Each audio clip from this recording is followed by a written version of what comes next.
Hi Seals, welcome back. We're on chapter 8. A bit of nonsense never hurt anyone. So Tilly's a bit upset that Oscar didn't believe her that she saw the book characters. So Tilly didn't pick up her mum's copy of Alice in Wonderland again. Instead, she chose a brand new book that she'd never read before and that her mum had definitely never read. She took it over to her favourite sofa only to find that it was already occupied. At one end was Anne picking at the heads of her hair. At the other was Alice looking around impatiently.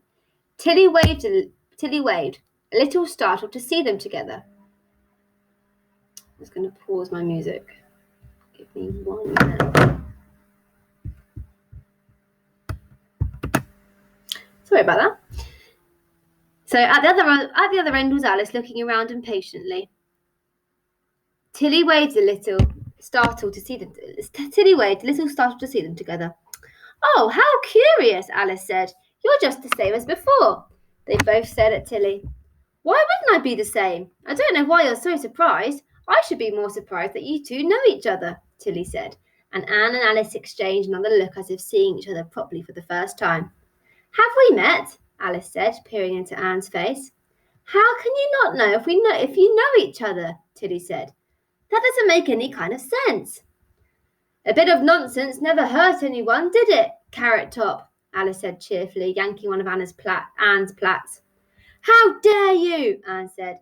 "It's not carrot-coloured at all. It's auburn." "I only meant it affectionately," Alice insisted.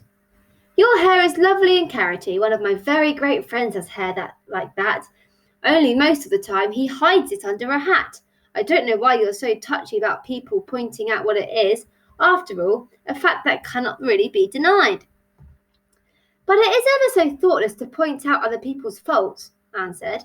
"I would hardly come up to you and inform you that you are quite rude, and if we're being brutally honest, that I think you've shrunk since you've been here." "Well, I'm not in charge of that," Alice said crossly. "I cannot help any of it." "And I'm not in charge of the colour of my hair," Anne retorted. "I don't think you would be Anne at all if you didn't have red hair," Tilly offered. "But when it comes down to it, I'm not so attached to being Anne," Anne replied.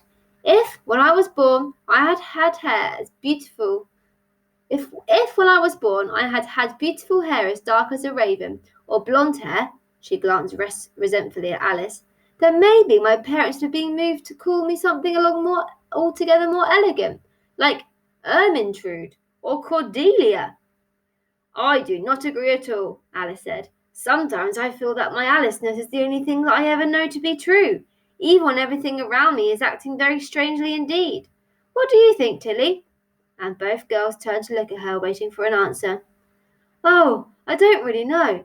I'm not entirely sure what Tilliness is, to be honest, or if I have any of it, or if I'd still have it if I were called something different."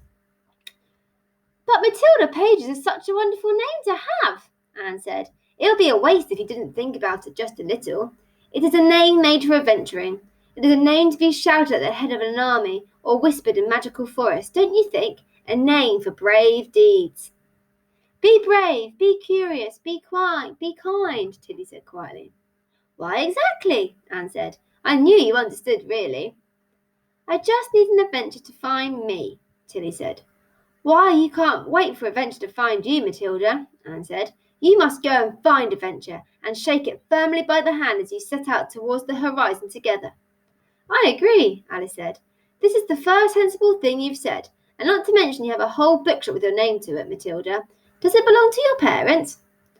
"My parents died when I was a baby," Tilly said, using the same words she always did when someone asked about them. "It belongs to my grandparents." "Why, I'm an orphan too," Anne said. Tilly felt his skinny hand take hers and looked down to see Anne's fingers intertwined with her own. It's not something Alice will understand. It's a difficult thing to bear, even if you are surrounded by people who are endlessly kind and good to you. But it's not all woe. I used to think that kindred spirits were hard to find, but look, you've just found two this afternoon." And for just that moment, it seemed to be wholly unimportant whether Anne and Alice were real or not. Oh, so I think Tilly might be finding her friends. She doesn't really care if they're real or not at the moment. She's finding some comfort in them, isn't she? Okay, so we'll be reading chapter 9 tomorrow. Just reading a chapter at a time. Let me know how you're getting on with it and if you're enjoying it. Speak to you soon. Bye.